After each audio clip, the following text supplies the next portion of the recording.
Tribal communities in India have expressed concerns over Uniform Civil Code. Tribal leaders have more general concerns about the impact of UCC on their tribal culture and identity. They fear that UCC will lead to the erosion of tribal values and traditions, and that it would make it more difficult for tribal communities to maintain their distinctive ways of life. Not all tribal communities, however, are opposed to the UCC. Some tribal leaders believe that UCC could be a positive force for change if it is implemented in a way that is sensitive to tribal needs. The expressed concerns by many tribal leaders suggest that UCC will of course need to be carefully designed and implemented if it is to be accepted by tribal communities. The UCC can be a tool for empowerment of tribal communities, but it is also important to raise awareness about how UCC will actually be implemented and how it will be a choice for tribal community members without diluting their customs. Let's understand some of the concerns raised and the differences in personal laws of tribals across India. Taking this conversation forward with me is G.V. Rao, he's a senior lawyer. Nishant Rana, constitutional expert and lawyer, also joins me on the broadcast. I also have with me Aruna Tirke of the Oraon tribe, and Dr. Anurag Bhagat, assistant professor at Delhi Skill University, with us as well. Let me begin this conversation with Aruna if I can. Aruna? Okay, we're going to be joined by Aruna in just a short while. Let me begin with Dr. Anurag Bhagat. Dr. Bhagat, when the Prime Minister made the call for Uniform Civil Code, and we saw, of course, several political parties jump into the fray, one was not expecting, in fact, a lot of tribal leaders or tribal communities to start expressing concern. What really is the major concern amongst tribals, sir? Well, starting with, any act of parliament is not applicable to the schedule areas, 5th schedule and 6th schedule areas. Yes. So in that case, this should not be implemented. And if at all it is implemented, it has to be modified so that it, does not, play with the customs, traditions of tribals. So I think there needs to be a lot of consultation before implementing these laws. No, absolutely. Of course, there has to be consultation. But when we talk about consultation, what really is the big issue? Is it marriage? Is it divorce? Is it mainly about inheritance and land ownership? What are the crucial issues? It is all about, because we have tribal customary laws which takes the major decision in marriages, as well as during any type of conflict, because even if you go to the court, they direct us that these laws needs to be any issues needs to be resolved first within the tribal communities, sitting together. There is a Parha community, which resolves the issues of tribal communities. So if civil code is implemented, without any modification, there is going to be a lot of protests from these tribal communities. And I think there are more than 650 tribal groups in India, in the northeast region, in the Jharkhand, in Chhattisgarh, etc. So we are going to destroy their traditions and customary laws at once. So consultation is a must. Absolutely. Consultation, of course, is a must, but we'll try to just get a deeper understanding of what is it that could be a possible area of concern. G.B. Rao, if I can just, understand from you, as far as the Constitution is concerned, when we talk about the rights of tribals, what exactly are the aspects that we're looking at when we say that, okay, this could be a possible issue or a possible point of resistance? Because as far as marriage is concerned, there have been a lot of tribal women in the past who said that they would much rather prefer a codified law. That's one problem that has been raised purely from a gender perspective, that a lot of tribal women say that because our laws are simply customary, they're not written, they're not governed by any other law of the land. Therefore, women end up suffering as far as marriage or divorce is concerned, as far as inheritance is concerned, owning property is concerned. Well, you see, we live in a modern world. No doubt some of the tribals are located in rural areas, they are in, in the wilderness a bit, and all of that. But, when it comes to implementation of a law like the Uniform Civil Code, then what we are talking about is a law that is enforced by the courts. Yes. Now, and even as of now, today, the tribal laws regarding marriage, divorce, or inheritance and custody of etc. are governed by their own social customs and they don't never reach the court. Once the matter goes to a court, and if anybody approaches the court, even if they, whether they are tribals or otherwise, then there is a particular code under which it has to function. Now, when we are talking about uniform civil code, we are talking about some basic common sense, which is the best practices worldwide and in accordance with the modernity and the modern world that we live in. And those things, anybody from right across all faiths, they will agree essentially that they are something which are based upon logic and which is based upon what modern day men and women lead their lives in accordance with. So therefore, the Uniform Civil Code, if you ask me, anybody with a modern mindset, and it need not necessarily be an urban,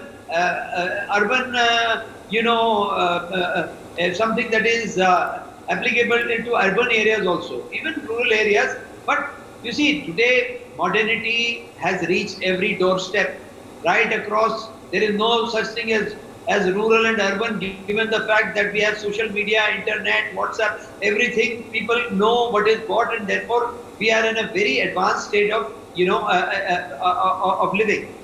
So, given those things, a standardized form of law with respect to marriage, divorce, maintenance, inheritance, adoption of children, all of these things will be based upon logic, will be based upon reasonable approach to it, and they will not be archaic.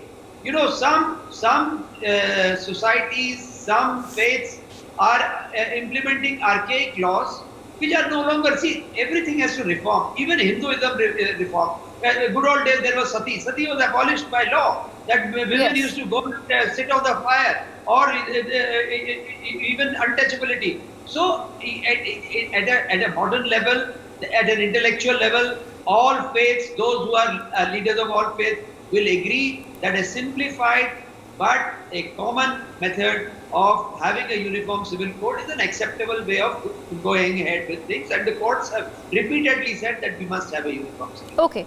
Nishant Rana, let me bring you to the conversation. Where it gets tricky is the fact that, and we've put out some of this research on our screens as well. For example, as far as the Garos of Meghalaya are concerned, as per our research, property is inherited by daughters. As far as the Gonds of Madhya Pradesh are concerned, the property is inherited solely by sons. In the Santals of West Bengal, land cannot be inherited by individuals but only by groups.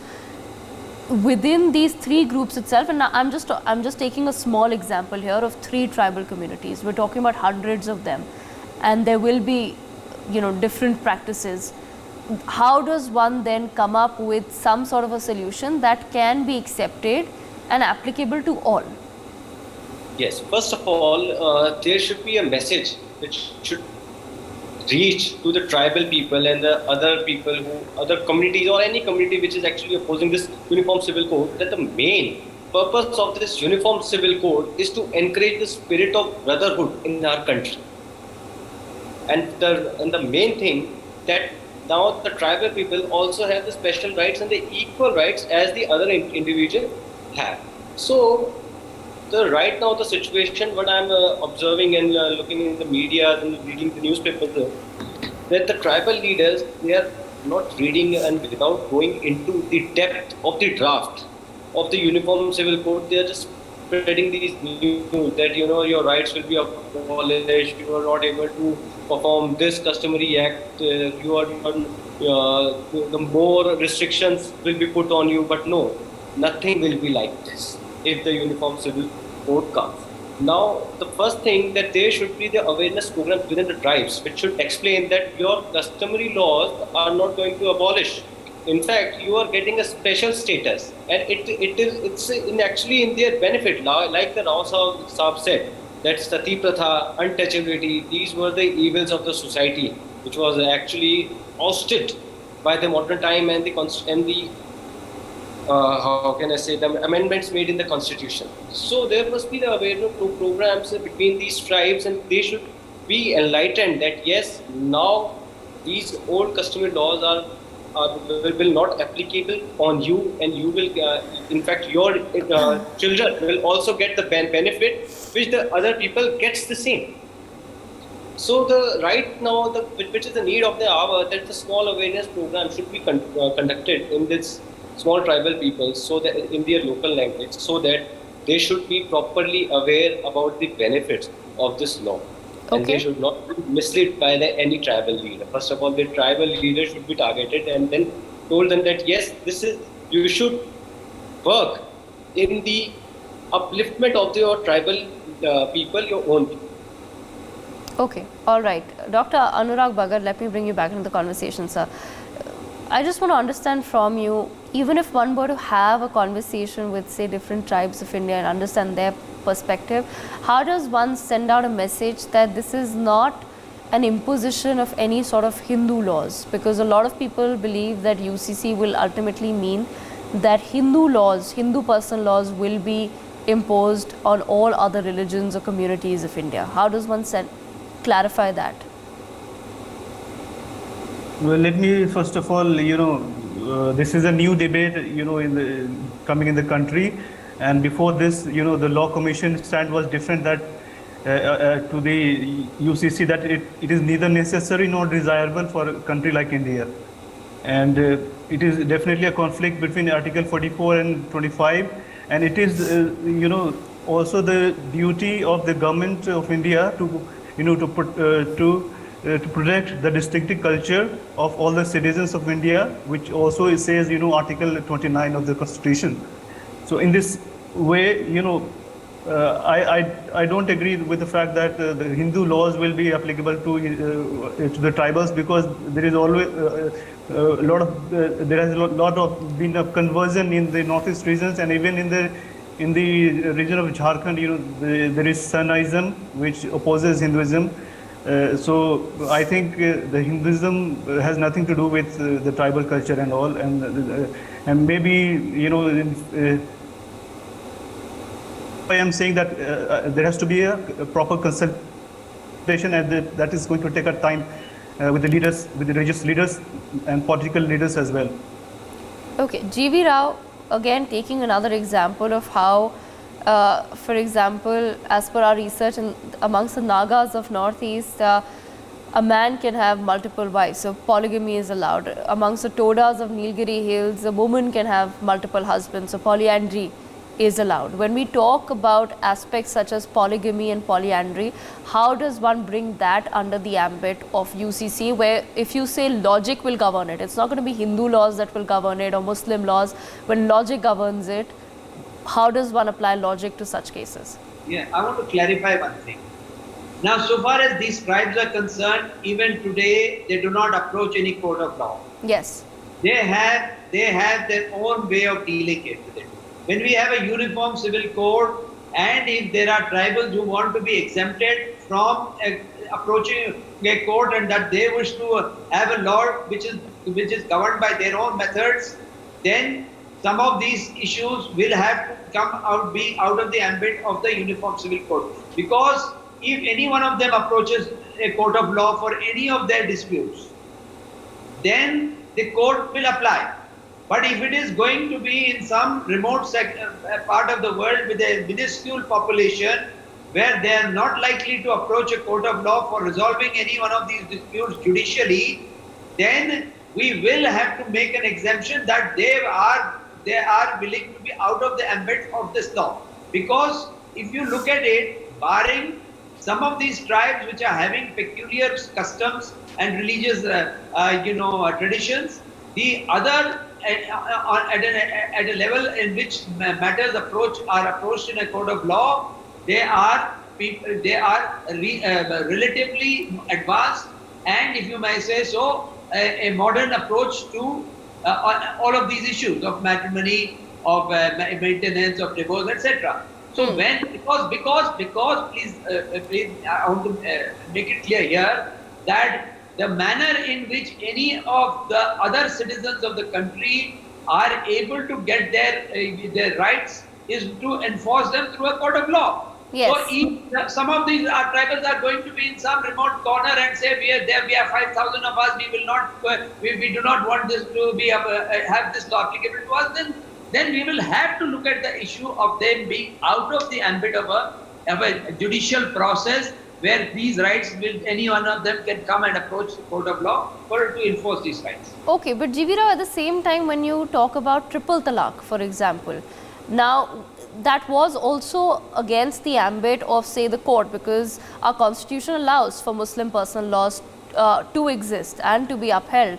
But when we had, say, women who faced triple talaq, they went to court and the court logically said, okay, this practice is absolutely bizarre and it's wrong. A woman can't just be divorced and thrown out of the house by just saying talaq 3 times. So again, you know, one really wants to understand what really happens in such situations. Or for example, GV Rao, if I take another example, let's put aside triple talaq.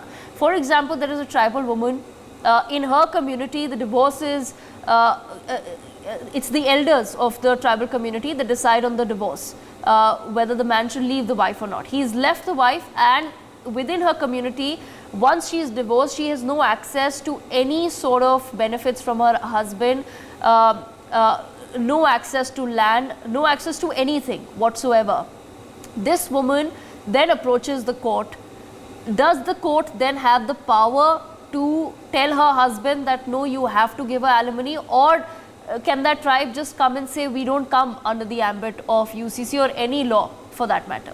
Well, you know, the process will be the same, because now if just like in the triple talaq case, first let me address the triple talaq case. Triple talaq, Muslims, they are about 25% of India's population. They are a large section. They approach the court of law for every other thing. Therefore, some of the women approach the law with the court with the triple talaq. A multi-faith bench sat and looked at the thing, whether the issue, whether it is a part of the religious belief, whether it is violative of Article 25, whether it is a part of the core practice of religion, whether it is there in the prescribed in the Quran, etc., and went through the thing and then held it to be legal, because large section of the Muslim women were suffering on account of this. Then it took a judicial process, and there could be no objection to that. And it was held that and not only that, the court also examined whether it is being implemented in 15, 20 or so many other Muslim countries where it has been given up. So therefore, here it is slightly different from a case of in a situation where some of the tribal customs are applicable. If there is a method by which we keep these some of the small tribals in remote areas having some custom out of the Uniform Civil Code, then if they approach the court of law for any reason, in accordance with their custom or in accordance with the law so laid down, the court will decide the matter, and that has to be on peculiar facts and circumstances with a rider that those also will be imagined or conceived of in the law that is going to be there in that is the. But GV Rao, at the same time, if the court does decide on this hypothetical situation that we were just discussing, then that sets the precedent, right? For other tribal women, for other women of the same tribal community. Well, if they approach the court of law, that will be applicable. Okay. That is subject to their approaching the court of law. Keep that in mind. Okay, all right. Nishant Rana, your take on the same aspect, the same hypothetical situation. Like I said, there is a woman who belongs to a tribal community, and after divorce, she has no access to any alimony, she has no access to any land or any sort of financial support from her husband. Then she's left to the mercy, basically, of the society, how she wants to live further. Such a woman then approaches the court, and the court decides that the husband must pay alimony or some sort of financial assistance to the wife, but the community comes and says, listen, we don't fall under the ambit of your laws, of your regular laws.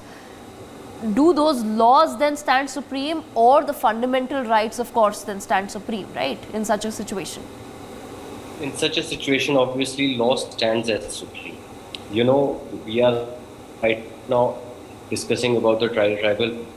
And yes, it is actually factually also correct that tribal tribal people opts very less to go to the courts. Often Yes. they resolve their dispute within the community also. But yes, when there is a situation like this, when a woman was thrown out by in a tribal community and she opts for a proper or she seeks help of law to get the maintenance, yes, she can approach the court of law. 30-20 years back, the same situation faced in the Muslim community also, because they used to give the divorce in a triple talaq, talaq-e-bin, talaq-e-hasan in such a manner. And recently I was arguing a case in the Honorable Supreme Court also, where the maintenance was fixed for 50,000 for a Muslim woman, and the amount of meher was fixed mere 35,000 when they were married.